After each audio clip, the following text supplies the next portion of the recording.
Hello, welcome back. Today's video I will show you how I made this yummy and really nice and golden brown cream puff with pastry cream. So we'll begin by making the pastry cream.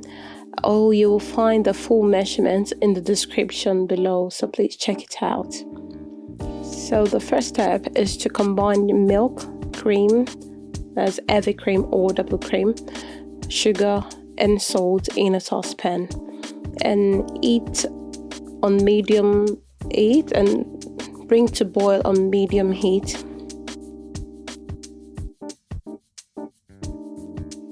So while that is hot, in a separate bowl, mix cornstarch, sugar, egg yolk, and whisk till it turns pale and the sugar and everything dissolves and is nice and smooth.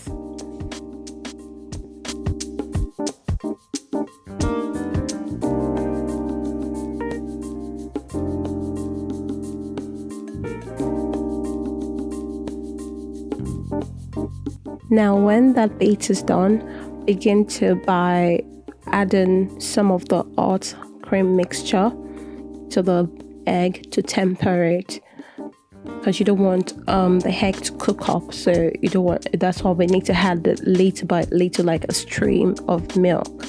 So add it gradually while mixing. It's very important that you mix also. This is to prevent the egg from cooking. So when you've had it enough and the egg is tempered, like it's cooled down a little bit, then you can add the rest of the hot cream / milk mixture that you boiled earlier and transfer it back to the stove top or to the cooker, whatever you're using, and begin to stir, cooking on medium heat also. You mustn't stop stirring at this point. You have to keep stirring so it doesn't become lumpy. And yeah, it's as you stir, it's going to thicken. At this stage, if you're using vanilla extract, you can go on ahead and add it. And if you're using vanilla bean, you should have added it. I should have mentioned it earlier. You should add it at the beginning so it can really take time to incorporate in the whole custard.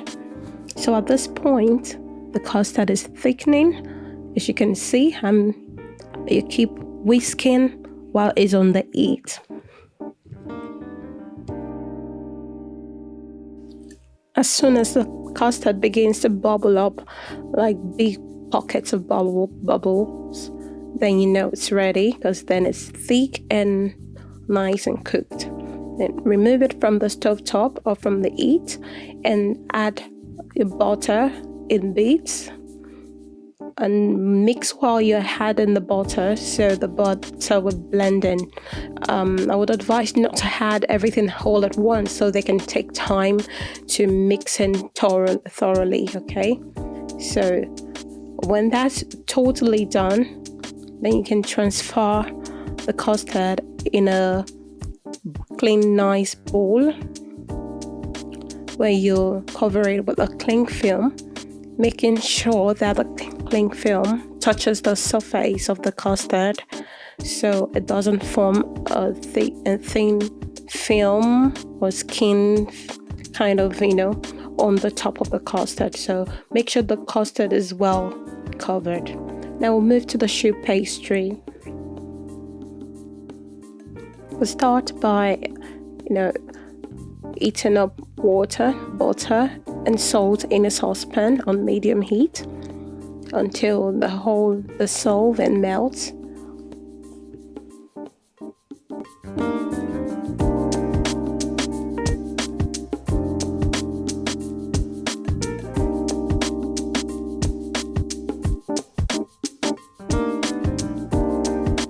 And once it begins to bubble up and begin to boil up, you can remove it from the heat.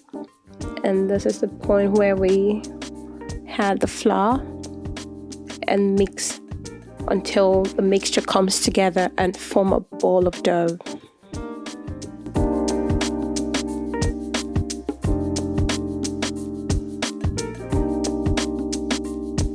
Ensure that you mix it thoroughly with a spatula. You can use a wooden spoon or silicone spatula, but mix it vigorously. Yeah, no, there's a lot of vigorous work here.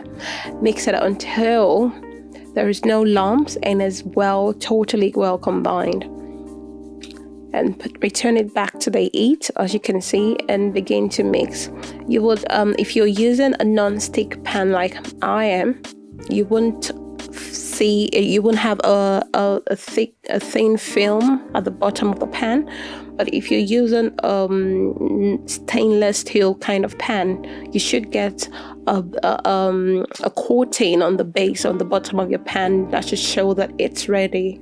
Okay, so when it's sticking to the base at the bottom of the pan, take it off the heat and spread it out in a bowl, so that it can release the heat and cool a little bit before adding our eggs. Now we're about